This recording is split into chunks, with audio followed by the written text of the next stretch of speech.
The shuttle doors opened with a soft hiss, and Park stepped onto the Galactic Academy station for the first time. He carried a small bag over his shoulder and wore a simple uniform.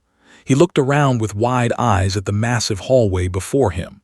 Thousands of alien students walked past, each one stranger than the last. Some had 4 arms. Some floated instead of walking. Some had skin that changed colors like a screen. Smiled. He had dreamed of this moment since he was a child on Earth.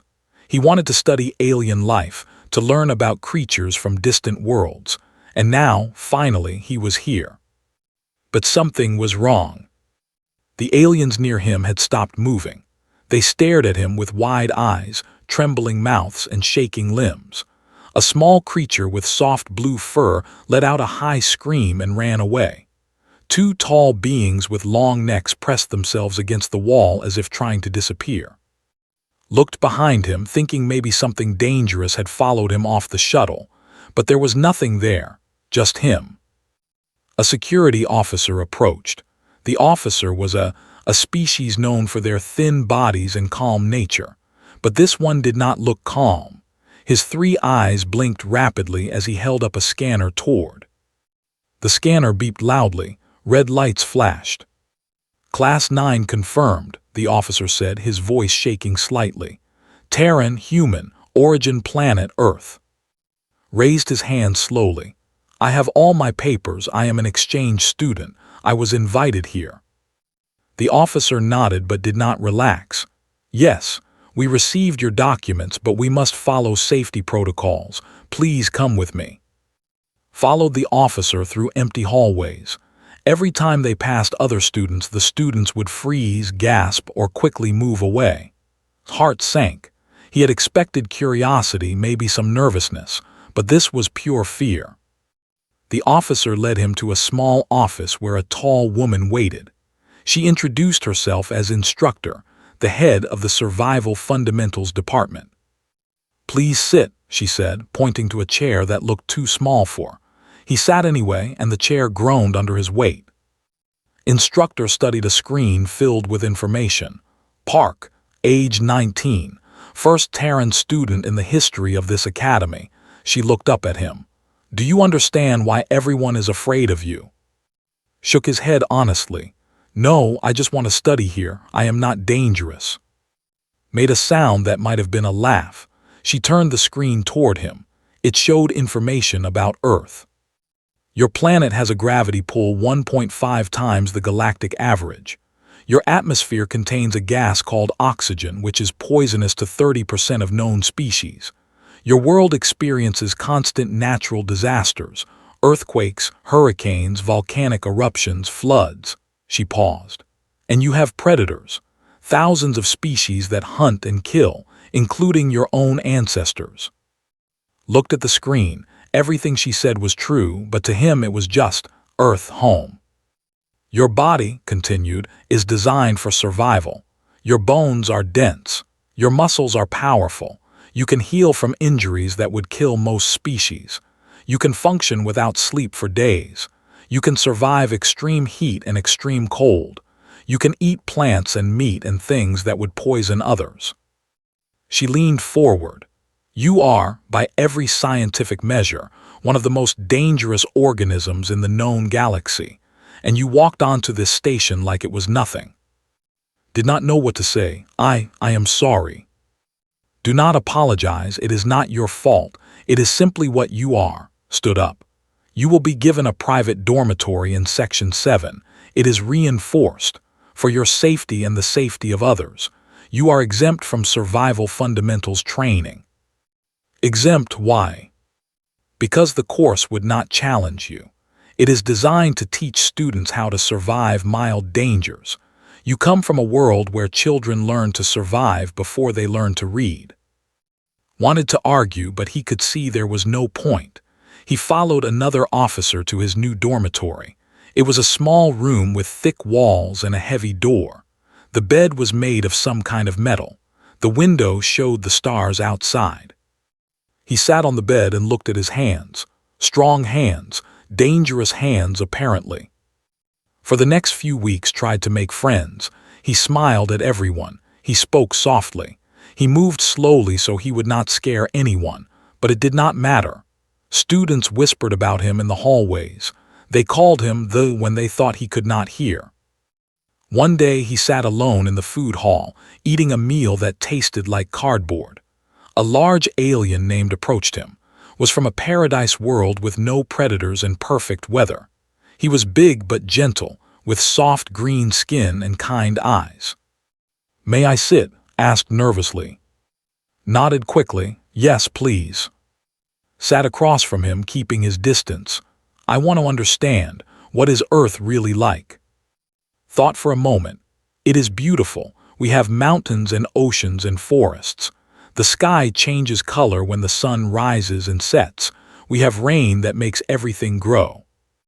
"Rain?" Eyes went wide. "Water falls from the sky on your world?" "Yes, sometimes gently, sometimes in big storms with lightning and thunder." Shuddered. "And you just live through that?" Smiled sadly. "We do not think about it, it is just normal to us." Before could respond, an announcement came over the speakers. A calm voice said, "Attention all students. A second Terran exchange student will arrive tomorrow. Please remain calm and follow all safety protocols." His heart jumped. Another human, finally someone who would understand. Her name was, and everything was about to change. Stepped off the shuttle with confidence. She was 20 years old, with sharp eyes and hair tied back in a practical ponytail. Unlike, she had read all the warnings about how aliens would react to humans. She was prepared for the fear. What she was not prepared for was the smile on his face when he saw her. He was waiting at the arrival gate, standing alone while everyone else kept their distance. When their eyes met, felt a wave of relief wash over her. Finally, someone from home. "Parg?" she asked. He replied with a small bow. "Welcome to the academy. I hope you like eating alone and being stared at." She laughed. It was the first real laugh she had allowed herself in weeks. "I was hopping for something more exciting." "Oh, do not worry," said. "It gets worse." Over the next few days, settled into her own reinforced dormitory next to us. They ate meals together, studied together, and talked about home. For the first time since arriving, did not feel alone.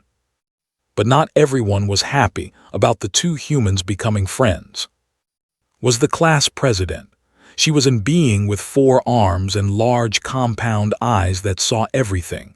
She had worked hard to earn her position, and she did not trust the humans.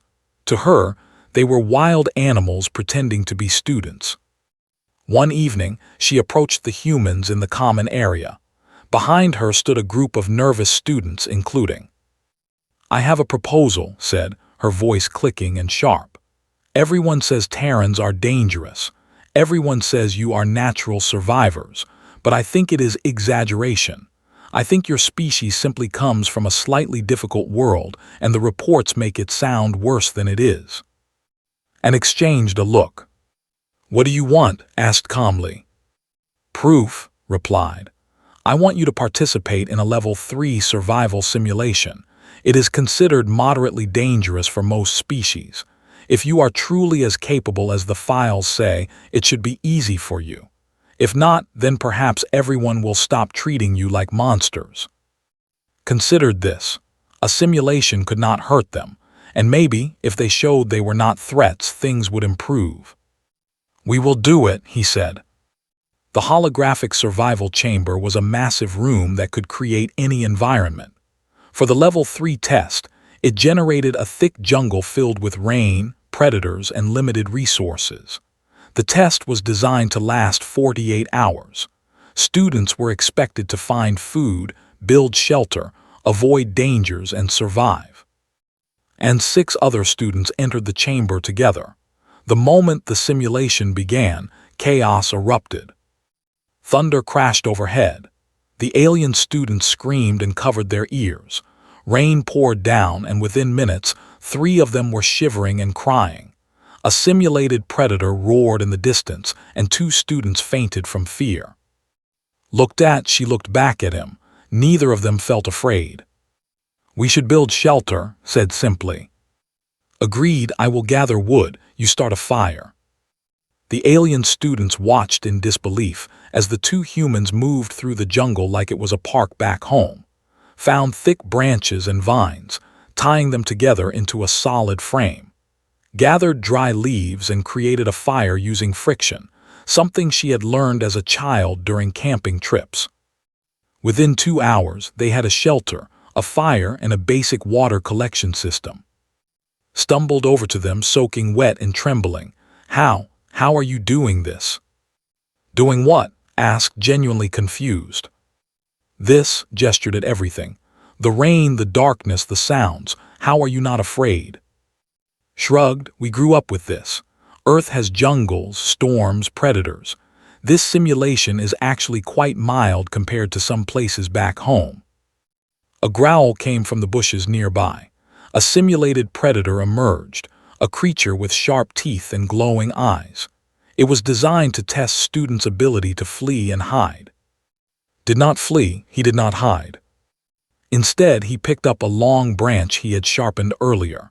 When the predator charged, he stepped to the side smoothly and drove the spear into its neck. The creature collapsed and dissolved into light, defeated. The observation room above the chamber went silent. Instructor stared at the screen with her mouth open. His compound eyes were frozen wide. "He killed it," someone whispered. "He just killed it."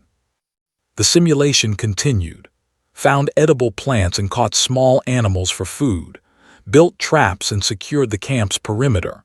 When one student cut their arm on a rock, cleaned and bandaged the wound without hesitation, her hands steady and calm. At one point, slipped and scraped her knee badly. Blood ran down her leg. She looked at it, wiped it with her sleeve, and kept walking.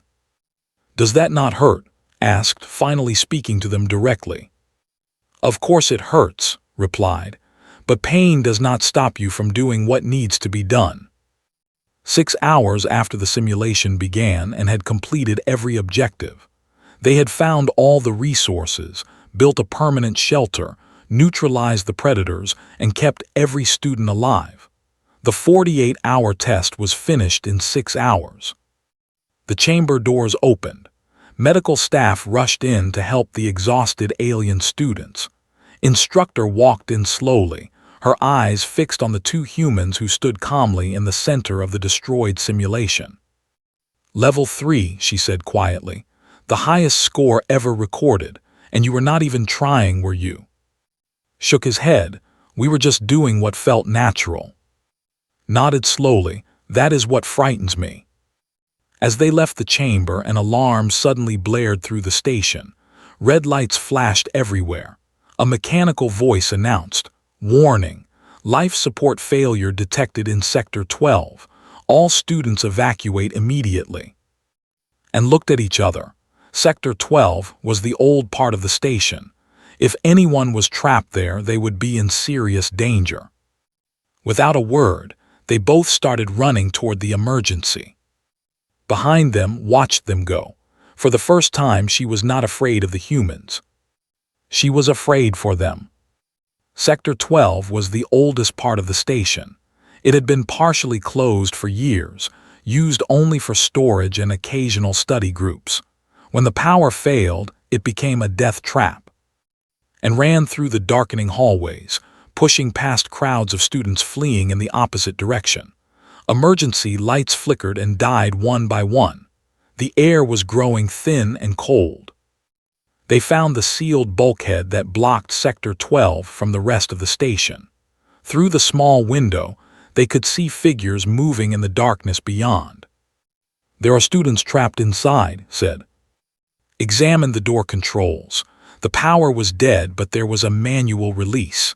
He grabbed the lever and pulled. Nothing happened. He pulled harder and the metal groaned. Then, with a final effort that made his muscles burn, the lever moved and the door slid open. Cold air rushed out. The temperature inside Sector 12 had already dropped significantly, and stepped through just as the emergency bulkhead behind them slammed shut again, sealing them inside with the trapped students. "Great," muttered, "now we are all stuck." They found the study group huddled in a small room. There were 5 alien students, and 3 others whose names did not know. They were in bad shape. The cold was affecting them severely, and the thin air made it hard for them to breathe.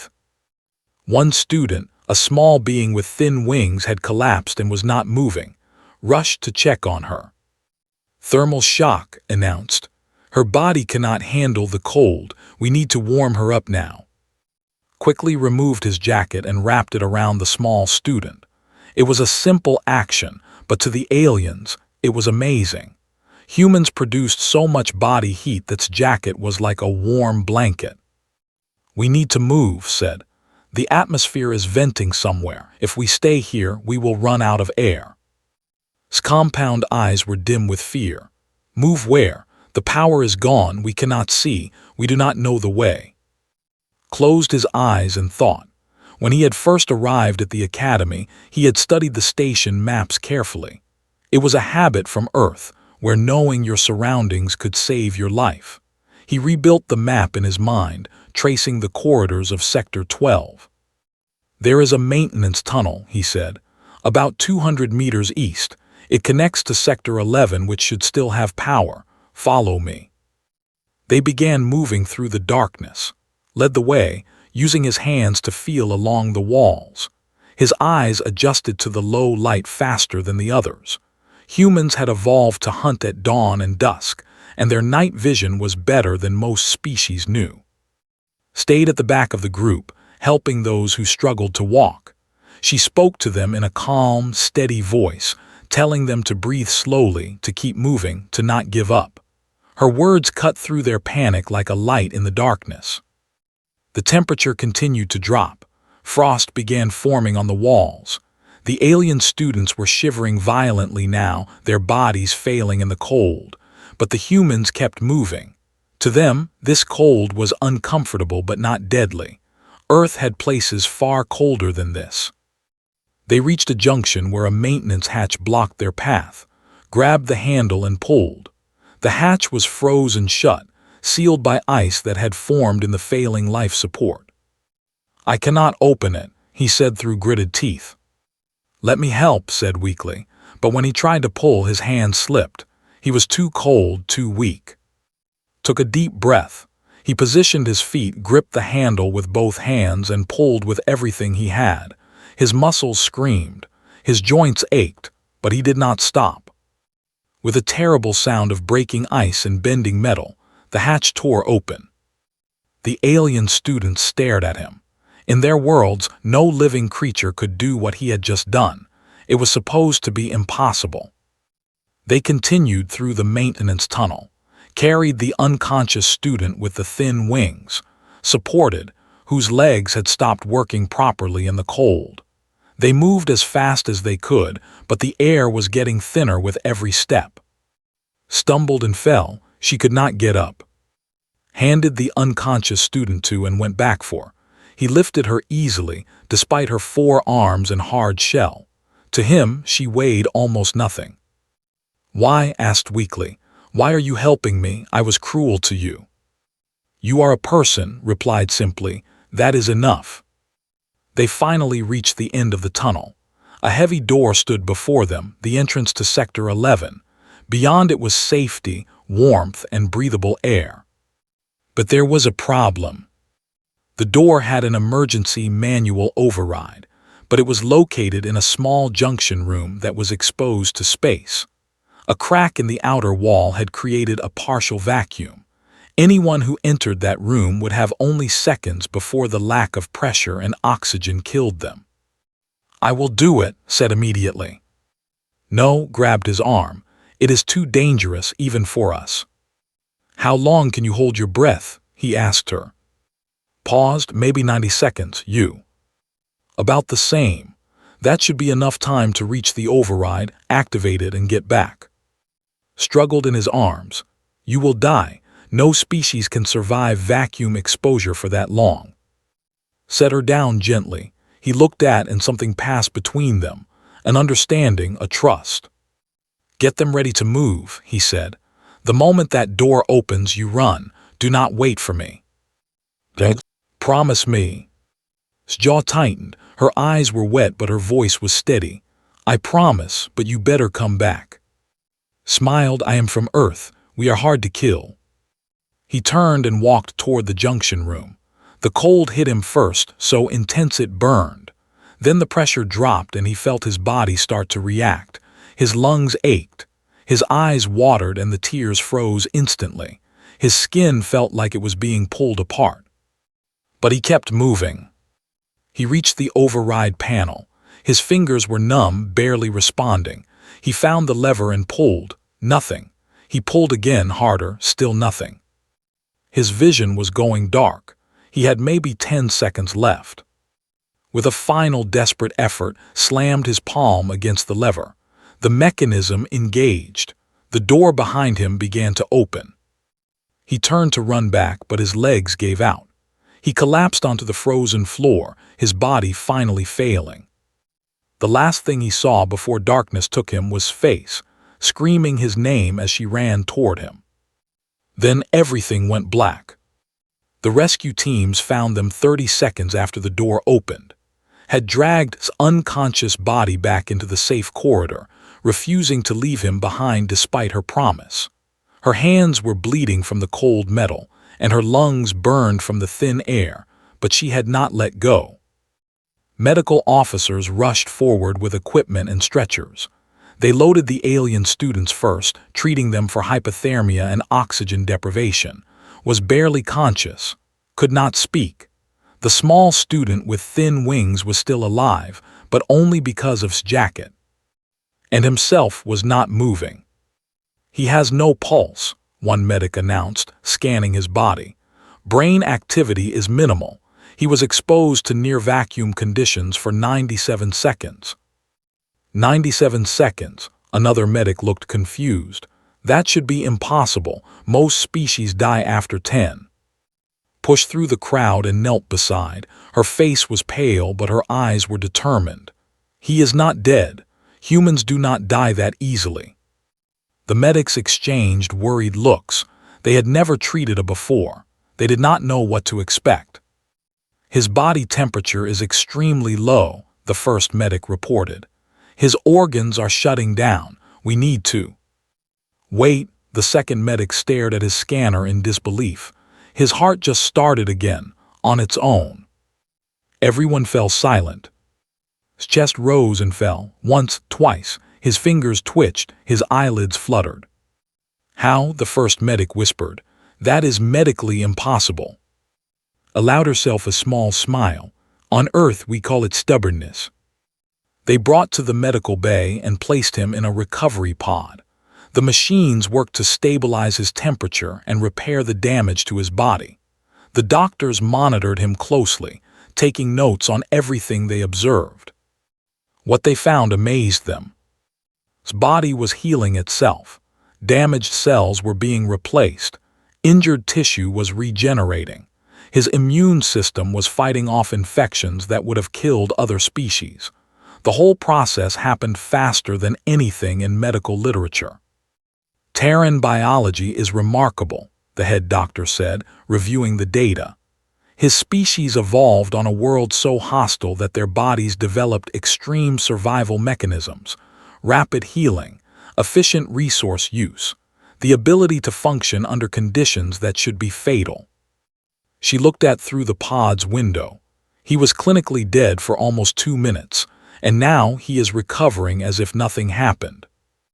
Outside the medical bay, word spread quickly.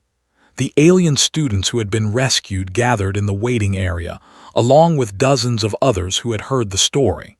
They talked in hushed voices about what the humans had done. Sat in a chair, still wrapped in warming blankets. His eyes were fixed on the medical bay doors. "He carried me," he said to no one in particular. "I am 3 times his size, and he carried me like I weighed nothing." Stood nearby, her 4 arms crossed tightly against her body. She had not spoken since the rescue, but inside her mind, everything she believed about humans was falling apart. She had thought they were monsters, dangerous animals that should be feared and controlled, but had risked his life to save her. He had looked at her, the same person who had challenged and doubted him, and said that she was worth saving simply because she was a person. No monster would do that. Hours passed. Finally, the medical bay doors opened and stepped out. She looked exhausted but relieved. "He is awake," she announced. "He is asking for food." A ripple of shocked laughter went through the crowd. Only a human would nearly die and wake up hungry. They were allowed to visit him one at a time. Went first, his large form barely fitting through the door, was sitting up in bed, eating something from a tray. His skin was still pale and there were bandages on his hands, but his eyes were bright. Said with a tired smile, "You look better." Could not speak for a moment, his eyes were wet. "You saved my life, you saved all of us. Why?" Set down his food and thought about the question. It seemed strange to him that anyone would ask. "On Earth," he said slowly, "we learn from a young age that survival is not individual.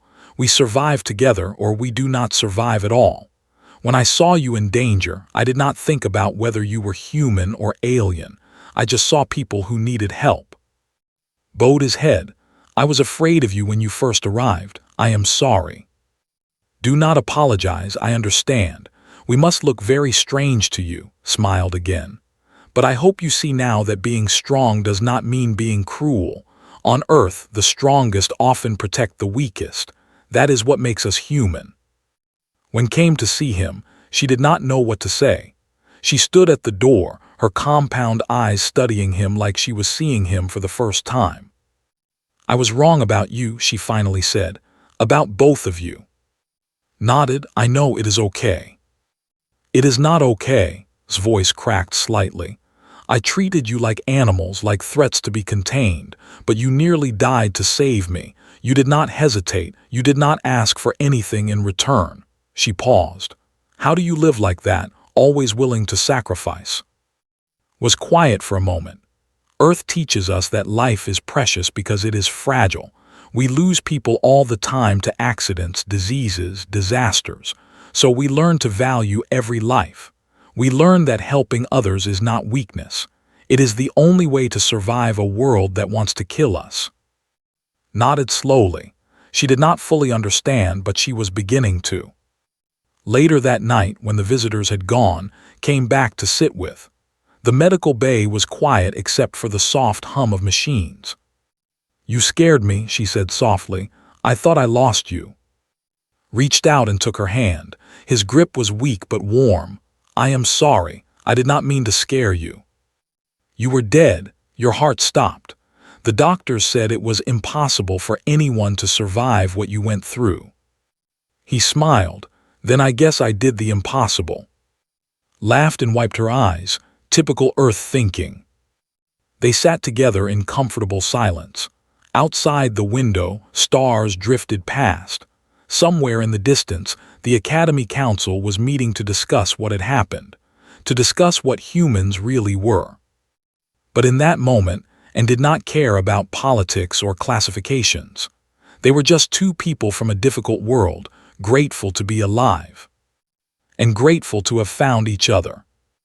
The Academy Council chamber was a grand circular room at the heart of the station. 12 council members sat in elevated seats, representing 12 different species from across the galaxy. Below them, rows of observers filled the gallery, including students, faculty, and journalists who had come to witness the historic debate. The topic was simple but important. What should be done about the humans? "The evidence is clear," said Counselor, a being made of crystalline structures that hummed when he spoke. "Terrans are not ordinary students. They are biological weapons. We have footage of them destroying a Level 3 simulation in hours. We have medical reports showing survival capabilities that should be impossible. They should be reclassified as strategic biological resources." Murmurs spread through the chamber. Some nodded in agreement, others looked uncertain. "Resources." Counselor Myra, an elderly being with flowing silver robes, leaned forward. "You wish to treat living, thinking beings as tools, as assets to be used." "I wish to protect this academy and the galactic community," replied coldly. 2 Terrans nearly caused a panic simply by existing. Imagine what would happen if more of them arrived. Imagine if they decided to use their abilities for harm instead of help. But they did not cause harm, another counselor argued. They saved lives. They risked everything for students who had treated them with fear and suspicion, which only proves how dangerous they could be if they chose differently. The debate continued for over an hour. Arguments flew back and forth. Some wanted to send the humans home. Some wanted to keep them under constant surveillance. Some wanted to study them like lab specimens. Through it all and sat in the front row of the gallery, listening silently. Hands were still bandaged, and he moved slowly, but he had insisted on attending. This was about their future. They deserved to hear it. Finally, Counselor Myra raised her hand for silence. We have heard many opinions today, but we have not heard from the humans themselves. She looked down at Park. Would you like to address this council? Stood slowly. Every eye in the chamber turned to him. He could feel the weight of their stares, the mixture of fear and curiosity and judgment. His heart beat faster, but his voice was steady when he spoke. Thank you, Counselor, he began. I know what you see when you look at us. You see strength that frightens you. You see survival abilities that seem impossible. You see creatures from a world so hostile that you cannot imagine living there. He paused. You see weapons. The chamber was completely silent. But that is not what we are. We are not weapons. We are people. We laugh and cry and dream just like you.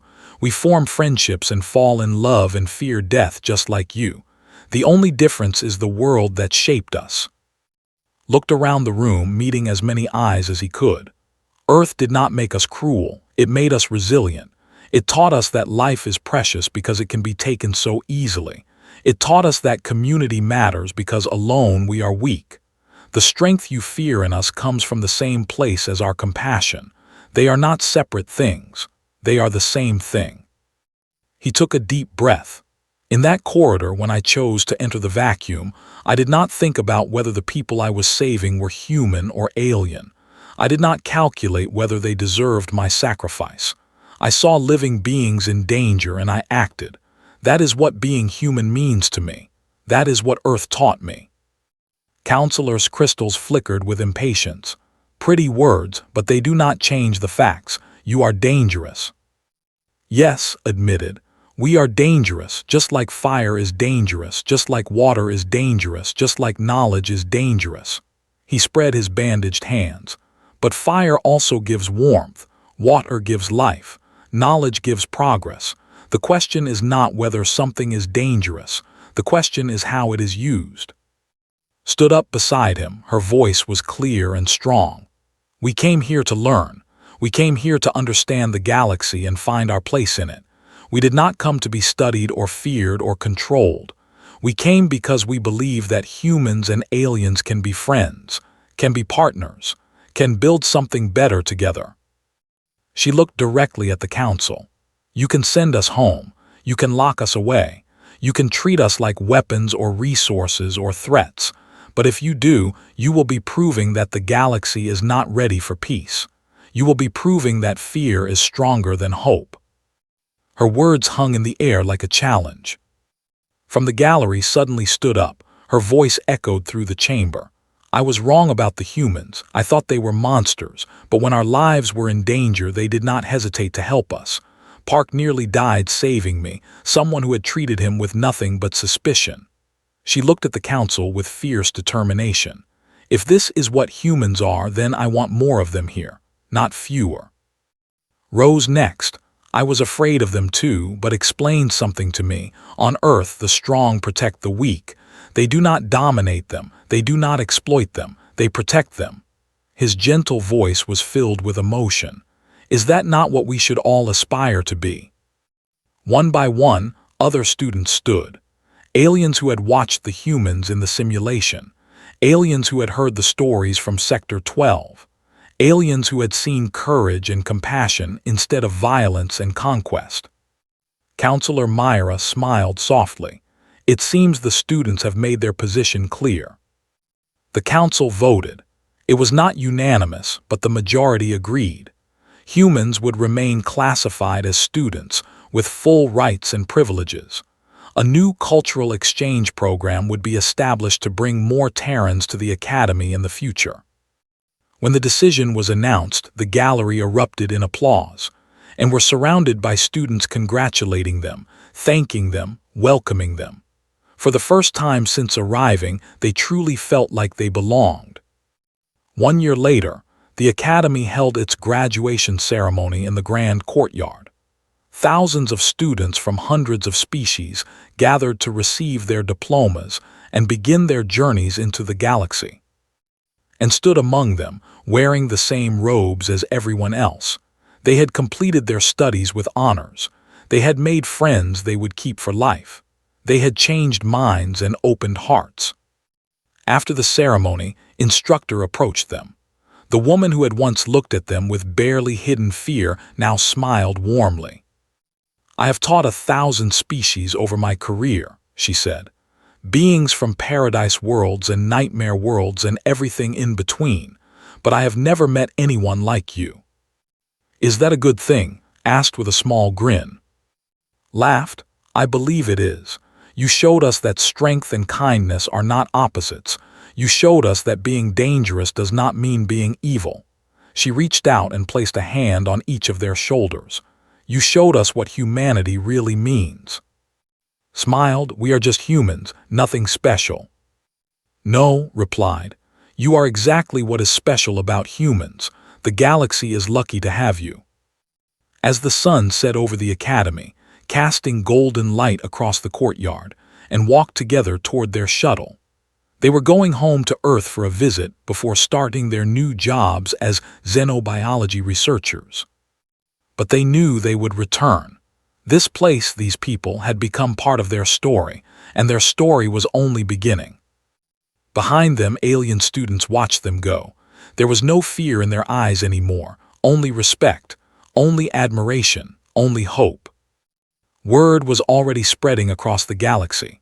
Not stories of human strength or human danger, but stories of human heart, of 2 young people from a difficult world who had shown the universe that being powerful meant nothing if you did not use that power to help others. The galaxy was vast and full of wonders, but for the first time, many species were looking forward to meeting more humans. Because if Parkin were any indication, humanity had a lot to offer. And the universe was ready to listen.